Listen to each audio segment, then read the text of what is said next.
করে শেয়ার করছো, শেয়ার তো করো নাই। দেখো নিচে নিচে বাটন আছে, নিচে শেয়ার বাটন, যেখানে কমেন্ট করতেছো, ওই যে কমেন্ট করতেছো ওখানে একটা শেয়ার বাটন আছে, দেখো শেয়ার বাটন আছে, ওটার মধ্যে ক্লিক করো। হ্যাঁ, ওটার মধ্যে ক্লিক করলে শেয়ার হবে। গ্রুপে শেয়ার করো, গুনে গুনে 10টা, গুনে গুনে 10টা শেয়ার করবা। গুনে গুনে 10টা শেয়ার করলে ফ্রি সার্ভিস, ফ্রি সার্ভিস নিতে হলে 10টা শেয়ার করতে হবে।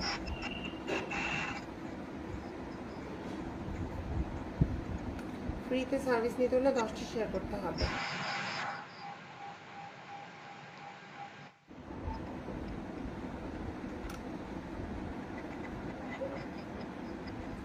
সবাই কেমন আছো? আমি এখন ফ্রি সার্ভিস দিব। হ্যাঁ, আমি এখন ফ্রি সার্ভিস দিব। যদি কেউ আমার সাথে ফ্রি সার্ভিস নিতে চাও তাহলে লাইভ শেয়ার করো। ফ্রি সার্ভিস নিতে হলে লাইভটা শেয়ার করো।